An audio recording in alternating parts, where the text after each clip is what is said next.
TDS deleted a lot of features in their history. PvP, Platinum Crates, Golden Mode just to name a few. But what TDS and any tower defense game tries not to do is to delete a tower. Deleting a tower means deleting identity and strategies from the game. It is clear that TDS never wants to delete a tower. If it doesn't fit the game, they change it. If it's causing balancing problems, they remove it from the game via a massive nerf until a rework or a buff.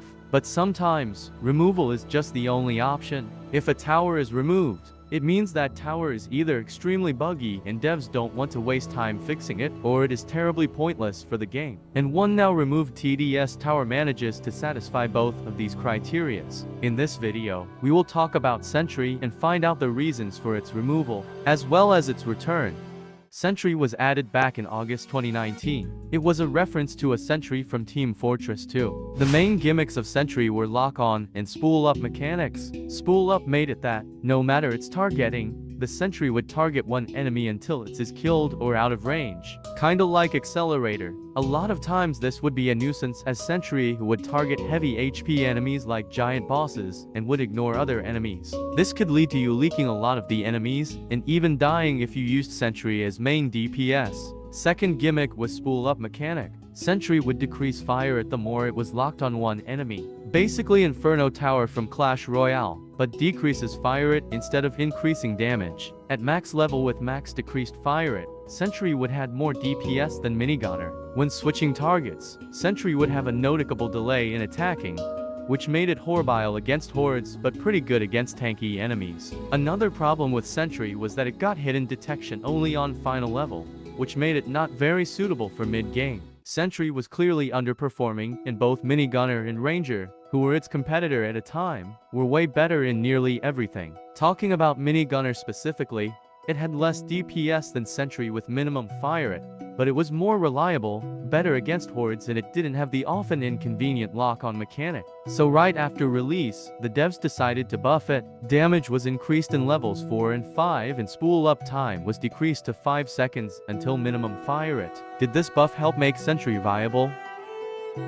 No, though it dealt more damage, its core problems such as targeting system and late hidden detection were still present, so it was still left in the dust by most people. You may have thought that TDS devs will buff Sentry again to make it viable DPS option, right? Well, they instead decided to nerf it. A day after the Sentry's released, devs added a special feature to Sentry. On max level, it had a 30% chance to spawn a teddy bear with it. Sounded innocent enough, right? Well, for some reason, devs decide to connect hidden detection to this teddy bear. So basically, now Sentry had 30% chance to get hidden detection at last level instead for 100%. This was the first and last orange-based upgrade in TDS history. I think it goes without saying that it's a good idea to assume that Sentry was pretty much dead. It was already an underwhelming tower, and the fact that now you had to rely on RNG to get much needed hidden detection just killed it. 2 days later, on August 5, 2019, devs realized what they had done and quickly reverted the hidden detection RNG, making it 100% again.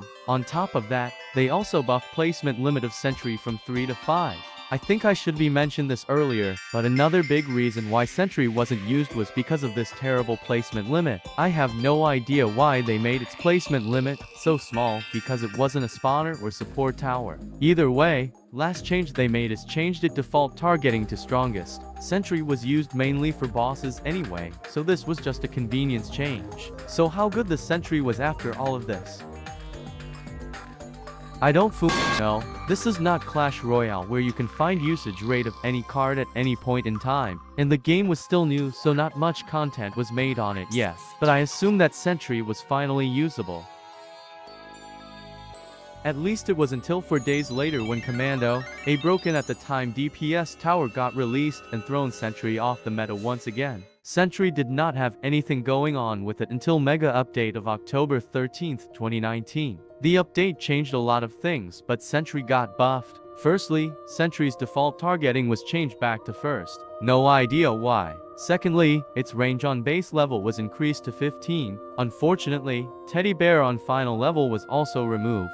Finally, Sentry placement limit was increased to 7. Though, a day later placement limit was straight up removed. All of this would be great if it wasn't for the fact that Sentry got bugged for some reason. First of all, lock-on mechanic was removed for some reason, meaning now Sentry would target enemies like normal. Sounds good at first, but Sentry's delay when switching targets stayed, leading to Sentry actually losing a lot of DPS due to constantly switching targets due to no lock-on mechanic. Secondly, spool-up mechanic was also removed, meaning the tower lost its gimmick. Sentry's fire it also got bugged and now it couldn't reach minimum fire it without commander, severely hurting its DPS. Even displayed fire it got bugged and gave wrong numbers. How did devs fuck up so badly? So yeah, the tower suddenly became a buggy mess. I think it is clear that Sentry was dead. All of the bugs combined made Sentry a worse, inconsistent minigunner. Developers didn't give up on Sentry yet, however. On November 9, 2019, they managed to fix spool-up system of Sentry. Unfortunately, fire it bug mentioned earlier greatly reduced Sentry's potential,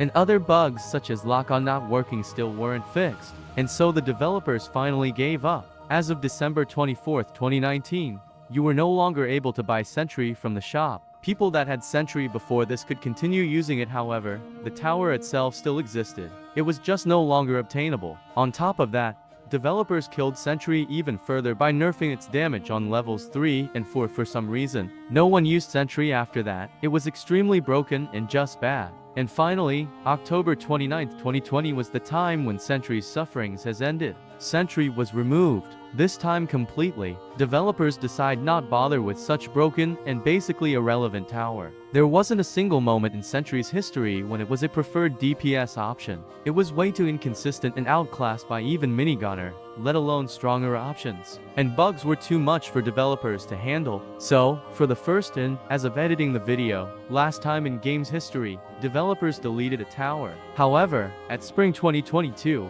it would come back in the form of engineer's unit. Sentry looked different and had all complicated mechanics removed while also being demoted from tower to unit of other tower. They even returned teddy bear. But, as a matter of fact, it is not a Sentry that existed before, because the Sentry we knew before no longer exists. And this was a short history of Sentry. Overall, it had pretty unfortunate history, being broken for majority of it, and when it wasn't broken, it was still not used by most players. And even though it now technically exists as a unit, the tower is deleted. And that's the video. Make sure to like and subscribe from 28 different accounts. See you next time.